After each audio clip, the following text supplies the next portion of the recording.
Welcome to a long format podcast where I am speaking about a lot of things. We are going into a trip, one hell of a trip. So get ready, it can get trippy. Mainly I am speaking about music, but I can touch other things as well. If we talk about the best music as a art, then if you have something called trackability, that you can track it to something higher ideas, ideology, then it is higher art, right? Quite often we consider art that has political messages, social messages, or ideas about life in general, or maybe existence in general, more valuable.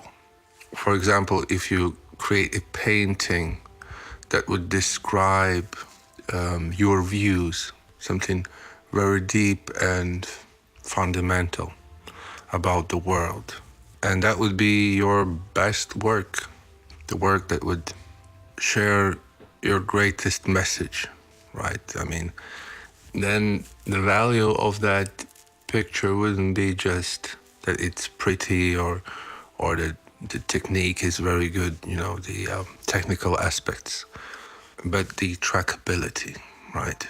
There are other things as well. For example, a clarity of intent. If you want to be expressive, you should be expressive. If you want something strong, something thought-provoking, then you should go for it and not distract yourself with other things. That's where simplicity is very important, because with simplicity you can get clarity. You can dedicate all space to one thing. For example, in a movie, when two people say very little or nothing at all, but there is just exchange of looks in the eyes, or exchange of certain understanding of something, right? It could be more powerful than a lot of talking, right? And why I would like to talk about religious art is because there is a real religion, real understanding, or real views about the world and existence in general that can be and is historically displayed in art. And if we talk about music,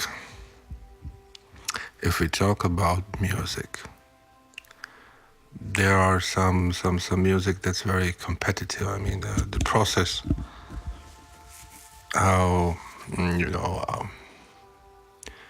the best art is selected or crafted in religious realms.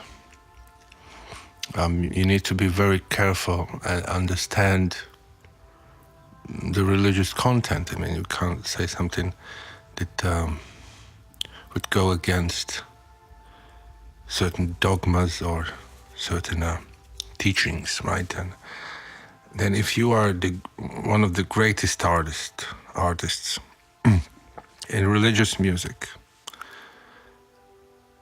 in your own religion, then your greatest work would be, for example, something that describes the essence of this religion, the essence of life itself, what it is about, or even higher, the existence. And then all your skills or your other understandings of art, they try to reach this greatness, right? This clarity, this message. And then that's where the masterpiece comes from. Where you have all the elements, the trackability, where this can be tracked back to a higher idea, clarity of intent, and prosody. Prosody means that everything in your art points at something.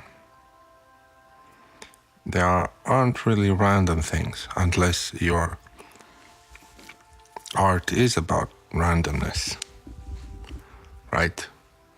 Then all the vectors point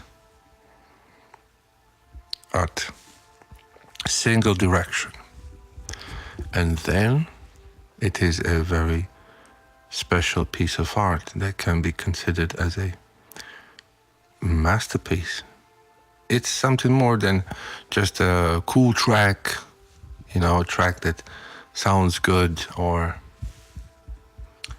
I don't know, is well made, well written, good piece of art. That is something excellent, something that's a different level. Yes, that's something that you read about in books.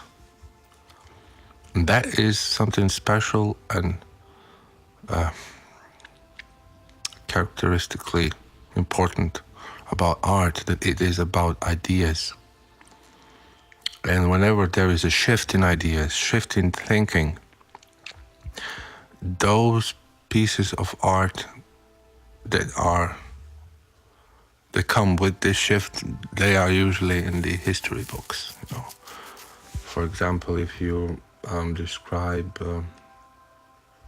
beautiful romantic art, paintings, romantic paintings, but then you would like to describe or share your experience of something mundane, a little bit boring, maybe something that's not pretty, something that's very washed out, like a morning in a dirty city or something like that, where you search for a different emotional impact, not necessarily from obvious beautiness, right? And there have been many of these changes in art. I think some of them are more controversial, like extreme minimalism and Dadaism, where suddenly the object of your art disappears or doesn't exist at all, or when you create anti-art, right, that still is art, and it can come with certain philosophy. For example, you would say that the world is random at its essence, or that the world doesn't have a direction. It's just whatever happens, happens. And everything happens. And you would describe it in art, in random art, that trying to find reason and explanation or greater purpose isn't reality really, or isn't enough honest. Then you would create art that's random, like you find an object or you just see an object in a street and then you suddenly say, this is my art, but you never have touched it before, never have seen it before. There is no contribution of work, and that's the idea of it.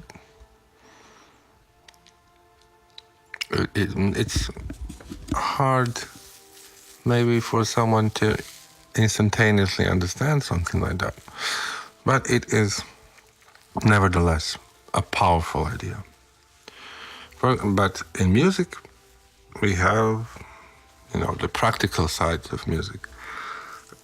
You can't be so expressive as people are in paintings, for example. We try to make music that can be played, heard, and used in some kind of way, and quite often it's commercial, or if it's, in my case, dance music, Doesn't matter, are you in the charts, in the radio and pop music, or are you in the underground raving? You still have certain effects that need to happen, right? You need to have, for example, strong kick drum, a defined rhythm, or something like that, that is danceable or enjoyable in such a way. So, can there be something similar to religious trackability or these political or life kind of realizations or ideas inside of modern music, dance music maybe even? Well, I guess so. If you, for example, how I would look at it, I would look at the movement. How we like dance music because it's so tribal, so it's related to people moving. Some of the pictures that come to my mind are pictures where Africans are dancing somewhere in front of the fire and playing percussions, and there is this simple unifying rhythm that glues everyone together, and there are some higher like complexities, percussions coming layered together with everything else, and that shows something about unity, and it's something how our bodies work. So you can unify that dancing, that low frequency thing, that simple thing, with higher ideas, with, for example, chords, emotions, put that all together. And I like the dance music, the part that's simple, in a way that you don't need to know culture to understand it. You just need to process it at face value. It sounds good and it makes you feel something, but you don't need to know, I don't know, for example, the history of 909 or 808 or 303, the Roland synthesizers, as you might need to know such things. For example, to enjoy some, old school tech house or techno, or to understand lo-fi music or something that embodies the dance music history, for example. Right, sampling, low sample rates, no, not sample rates, but bit depths. Right, those old samplers had certain sound because of the limited bit depth, the Akai samplers, or for example, vinyl noise sound, those pops and clicks. People put it in the vinyl. I mean, not in the vinyl, but in the digital format, and it gives certain feeling, and that is because it gets translated in our brain, decoded as something dodgy, something undergroundish, something old, dusty, or special in such a way. Right, maybe someone who is not familiar with vinyl, he would just think that it's annoying pops, right? Annoying sounds. Or what else I could add? Different distortions, maybe. Definitely the old drum machines and things like that, definitely. And for someone who's not familiar with these things, it might not make sense. It wouldn't be as enjoyable, right? But if you create something that you can process at face value, that's something different. That's not cultural music or sound. that is something that I personally would like to go for, right? But then again, I don't really know. Maybe I am also influenced by things that I'm disposed of, right? That I understand or I have heard, and I don't create anymore as clear music, because someone who has never heard a progressive house track or trance track or doesn't really focus on such things, he would probably notice other things that I don't notice. And he might think, what are these squeaky noises?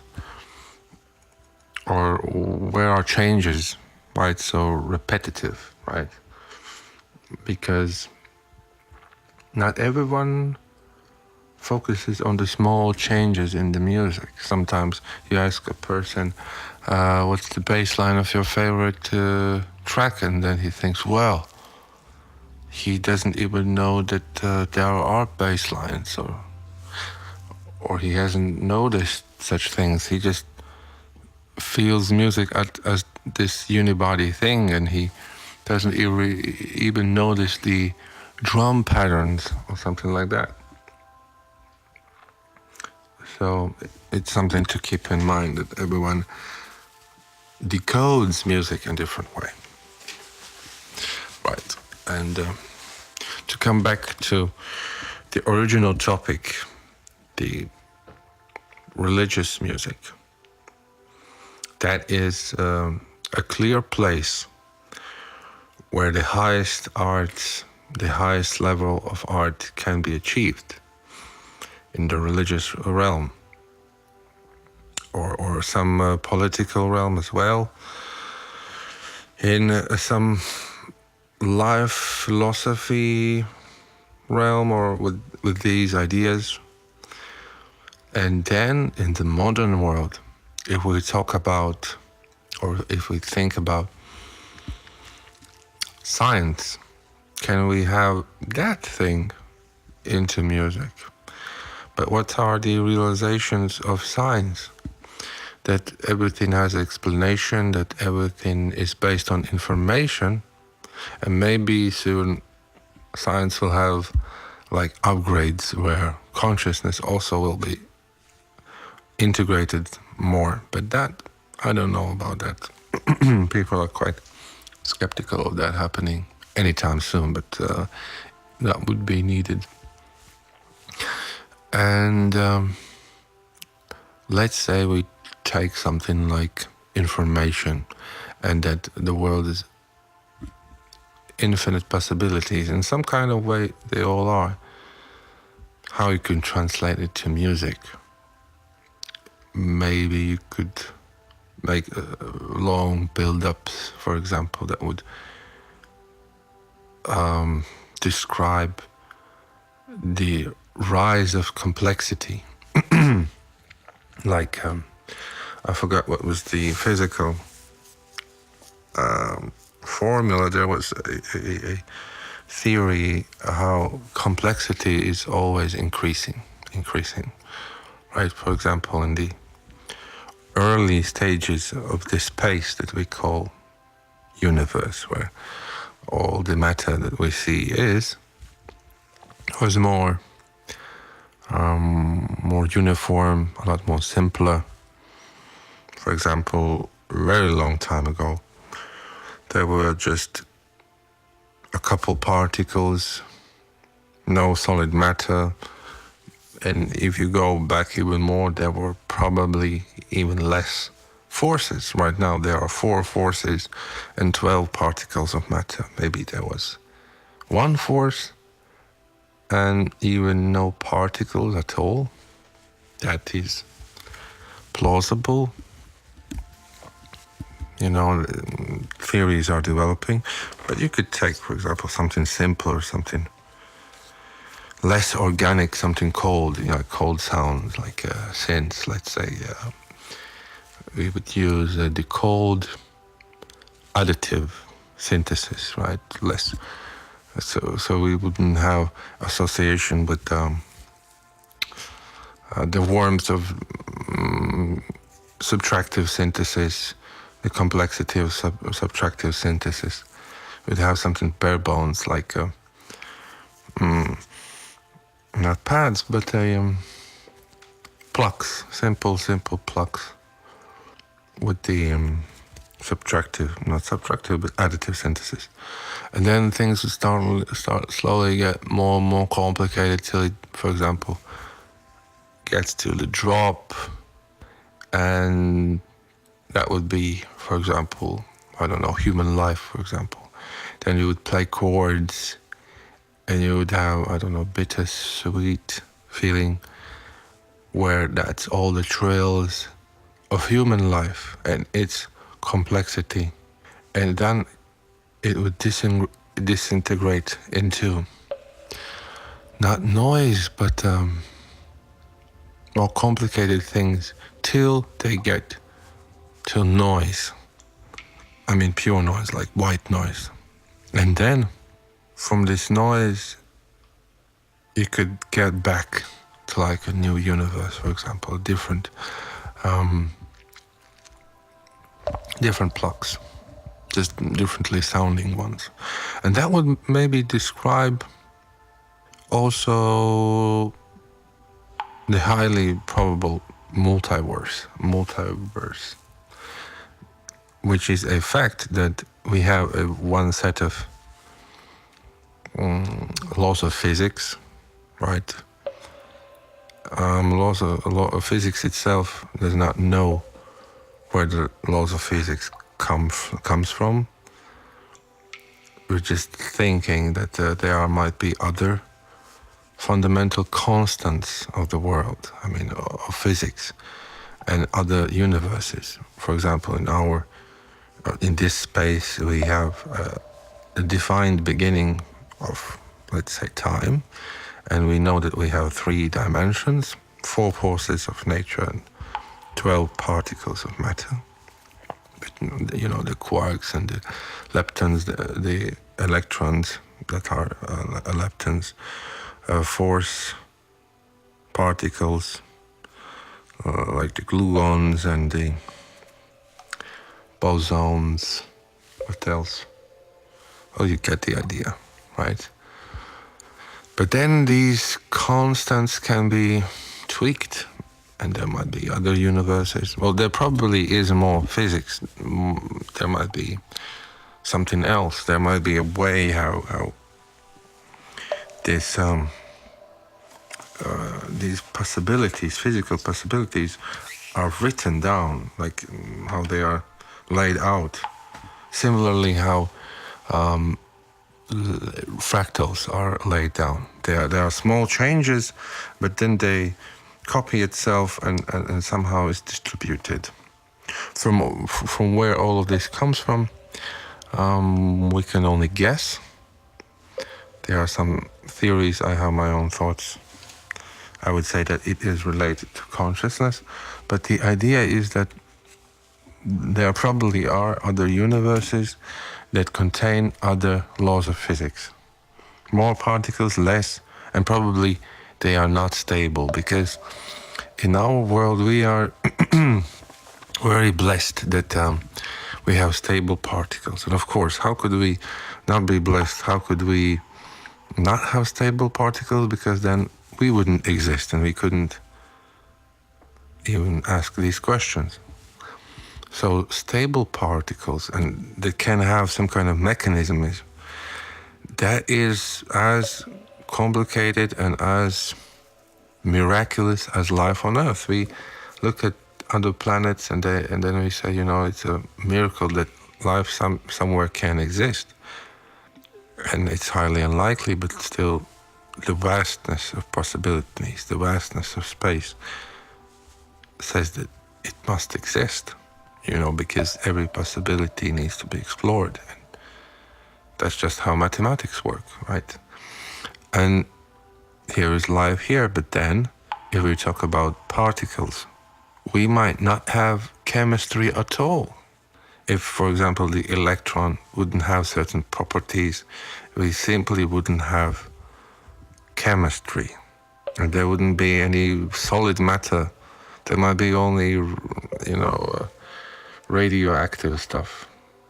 Just very simple particles. And just a bunch of black holes or some neutron stars, for example. And that's it. That would be from what universe would exist. But because we have these fundamental constancies, like the mass of the particles, their lifetime, their charge, and in the end, it results with stable space, stable systems, and we can have very complicated systems which are life, and that's why we can say other universes exist and other possibilities how things can exist, and somewhere probably they do exist. So if that is true, then we can, for example, reflect that in a music. And if this is, a great epiphany that we have at this age, that we can understand such advanced things, imagine if we would write that in music. And if we think that this is, such realization is highly valuable, maybe you can make a masterpiece of music with this knowledge in the way that, for example, I described earlier. But that's just an example. That is just an example. And maybe it helps to understand what is high art, what's all the fuss about. And of course, we talked about a lot of things here, starting from religious things to science and art, and it's quite a lot, but that why these speeches have such a long format, and maybe other speeches will have information that might help to explain previously discussed things, so they don't seem so random, right? Everything needs to be defined to be understood. So if you have listened so far, thank you, and till the next time.